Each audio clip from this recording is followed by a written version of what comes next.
사실 흉부외과나 호흡기내과 질환이 많이 줄어들었죠. 마스크하고 격리 이런 거 하다 보니까 많이 줄어든 건 사실이고, 또 코로나 관련해서 의료기관 이용도 많이 줄고요. 그래서 그러다 보니까 특히 이제 폐암 수술 같은 경우는 한 20%가 일기에 해당이 돼요. 그래서 이제 조기에 스크리닝해서 하는데, 환자분들이 그런 그 조기암 환자분들 발굴이 조금 늦어지는 게 또 사실입니다. 병원에 따라서는 한 10 내지 20% 정도 감소되는데, 아마도 그런 일기 환자들이 좀 줄거나 또는 검사를 해서 진단할 수 있는 환자들이 좀 줄어들지 않을까, 그런 염려가 드는 건 사실입니다. 악성 중피증 치료가 굉장히 힘들어요. 그리고 또 어느 약물 치료 혼자 단독 치료가 아니고, 또 항암 치료, 그다음에 방사선 치료, 또 플러스로 수술 치료까지 가는 경우가 있는데, 그렇게 여러 과들이 같이 협진술했을 때 결과가 좋은 거는 사실이고요.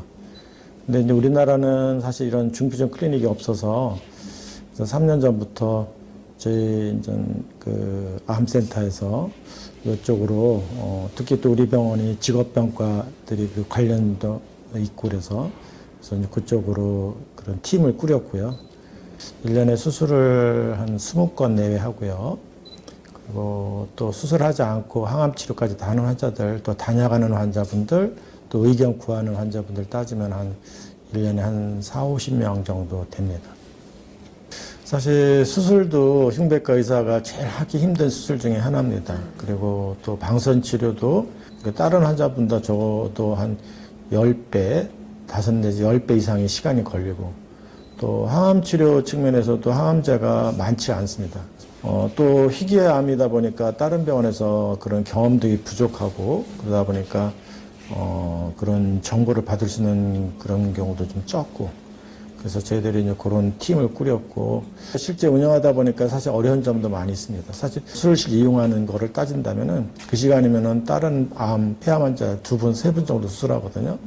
그래서 그런 측면에서도 이제 병원에서 많이 협조해 주시고 그런 면도 있습니다. 두 가지 수술법이 경쟁하는 건 아니고 서로 상호 보완적입니다. 환자 안전, 또 그 종양 그 성적, 그런 거에서 서로 이렇게 장단점을 이용하는데, 또 그 흉곽경 수술은 환자분이 되게 수술하고 나서 편해야 하십니다. 그래서 회복도 빠르고 환자 만족도가 좋고 그러는데, 또 개용 수술이 못지않게 또 충분히 결과도 비슷하거나 또 월등하기도 하고, 그래서 그런 상황입니다. 이제 비대면 치료라든지 또 원격 진료라든지 또는 원격 그 모니터링 이런 거가 사실 흉부외과 영역, 특히 폐암 측면에서도 많이 도움이 되고 있는데요. 인공지능을 이용해서 특히 이제 진단 측면에서 일반 흉부 엑스레이라든지 또 흉부 CT, 또 지금 현재 이제 일부 그룹에서 우리 연구하고 있는데 진단 측면, 그래서 그 병리 조직 검사 이런 것도 그 인공지능을 이용해서 좀 적용을 하고 있는 중이고요. 특히 인공지능 측면, 또 비대면 측면 이런 것들이 앞으로는 좀 더 많이 적용이 돼야 하는데, 그 배경은 의사들이 편하려고 그런 것보다는 좀 더 어떤 그 의료진에 대한 그 진단 오류, 또 환자 최적화한 치료, 그런 거를 계획하는데 더 좋을 거로 생각이 됩니다. 현재 우리 병원에서는 코로나 확정되면은 다 트랜스포를 하고 있기 때문에 저희 흉부외과에서는 없고, 이제 다른 과에서 코로나가 의심되는데 결과는 안 나왔고 응급수술해야 하는 경우, 그런 경우는 선택적으로 이루어지고 있습니다. 저희 폐암센터가 다학제 진료가 우리나라 최초입니다. 최초고, 그리고 현재까지 일주일에 2번씩 이루어지고 있는데, 그러다 보니까 물론 케이스로 따지면은 다른 대형병원에 비해서 조금 부족한 면도 있긴 있습니다. 그러나 저희들은 계속 같은 팀이 계속해서 그동안 누적된 팀 정보 이런 거를 공유하고 있습니다. 그래서 많은 정보를 접할 수 있고, 또 다각도로 환자의 치료 접근, 또 환자 중심, 이런 거가 아마 저는 우리 서울성모병원 폐암센터 제일 강점이 아닐까, 그렇게 생각하고 있습니다. 그래서 특히 이제 그 고위험군들이 있으시고요.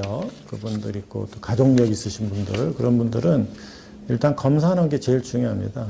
두려움이라는 게 우리가 모르기 때문에 두려움이 생기는 거기 때문에 그런 고위험군 환자들은 우리가 좀 저설량 PET 그것만 찍어도 물론 그걸로 다 진단할 수 있는 건 아니지만은 그래서 일단은 그런 프로그램에서 스크리닝 검사를 하는 거가 가장 중요하고요.